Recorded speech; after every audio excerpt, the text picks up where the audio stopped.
The Mahagathbandhan, which includes the Congress and the RJD, are announcing the seat sharing formula ahead of the Bihar polls.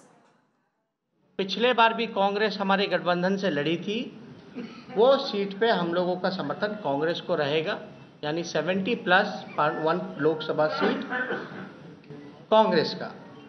राष्ट्रीय जनता दल के खाते में 144 सीटें, 144 सीटें बची हैं, जिसमें कि हमारी बात मुकेश सहनी जी से अकोमोडेट करने की हो रही है। हेमंत सोरेन जो जेएमएम के पार्टी हैं, उनसे भी बातें हमारी चल रही हैं।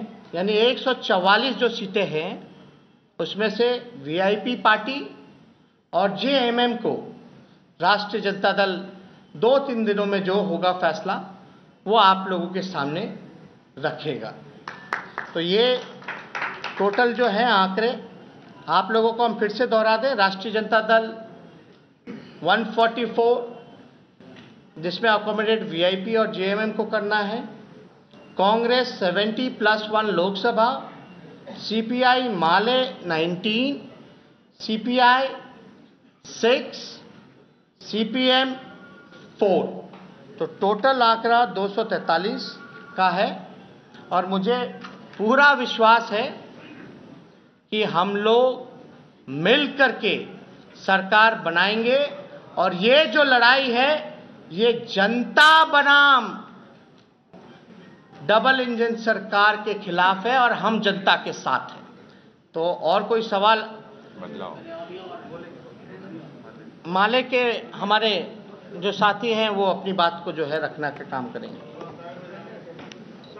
आगे से उधर से कॉर्डलेस होगा, कॉर्डलेस माइक दे दीजिए, छोड़ दीजिए, ये नीचे ऑफ।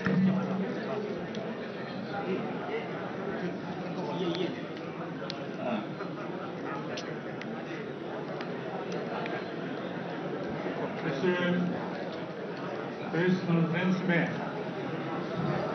कांग्रेस के वरिष्ठ नेता पांडे जी, भाई सदानंद जी, आरजेडी के तेजस्वी जी, शिवानंद जी, मनोज जी और सीपीआई के किरार पांडे जी,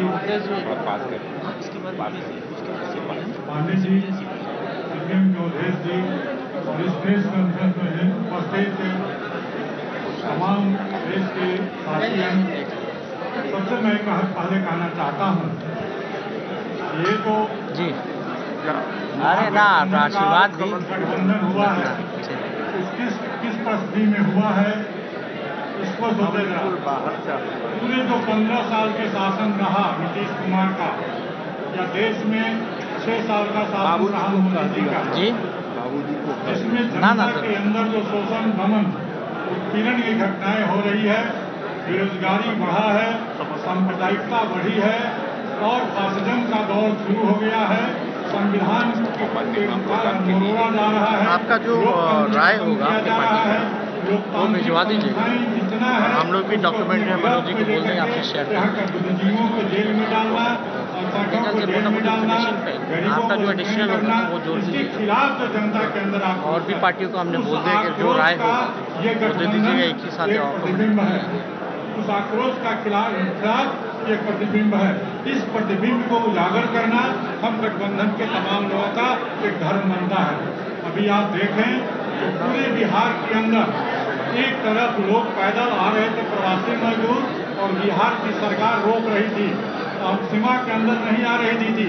कितना कठोर यह सरकार है, कितना संविधान विरोधी यह सरकार है कि जिसका घर है उसको घर में आने की इजाजत नहीं दे रही है। और ये सरकार इस तरह से प्रवासी मजदूरों को भूखे मरने के लिए छोड़ दिया, बिना दवा के छोड़ दिया। आज कोरोना काल में तमाम जो चिकित्सक संस्थाएं हैं वो सारे के सारे फेल हैं और एक प्राइवेट हॉस्पिटल में 4 लाख 5 लाख इलाज है। किस गरीब की ताकत है जो वहाँ जाकर के कोरोना का इलाज करा सकता है?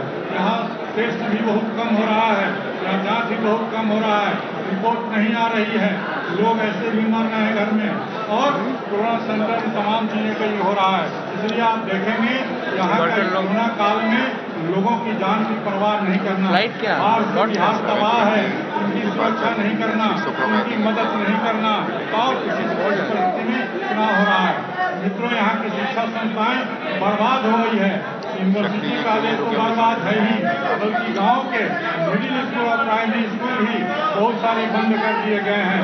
और उस मिडिल स्कूल में जहाँ गरीब के बच्चे पढ़ते हैं, जहाँ किसान के बच्चे पढ़ते हैं, वो तमाम से बर्बाद है।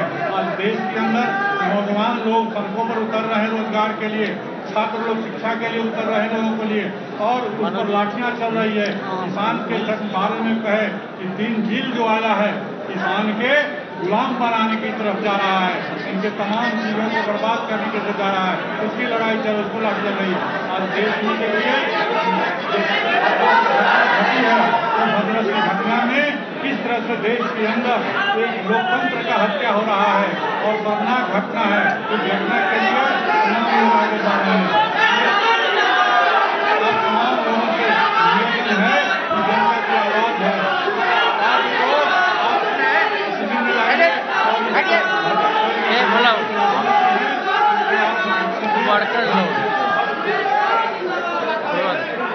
तेजस्वी जी इस गठबंधन के नेता हैं, उनको सब कोई मान रहा है और इसको लेकर के हमको आगे बढ़ना है।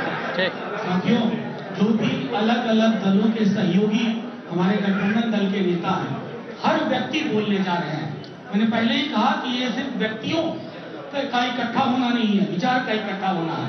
अब हम अपने साथी मुकेश सहनी जी press conference, the seat sharing formula has been declared by the Mahagarbandhan. The RJD will contest on 144 seats. As part of this 144, they will also accommodate the VIP and the JMM, share some seats with them. The Congress will contest 70 seats. Now, to help us understand this, Miranow's managing editor Vinay Tiwari joins us on the phone line. Vinay, first of all, what do you make of this formula? That's 144 for the RJD and 70 for the Congress. Is it along expected lines? And secondly, there has been a lot of friction, both in the Mahagarbandhan and even in the BJP JDU alliance over the seat sharing formula. Well, I mean, look, if the opposition is concerned, possibly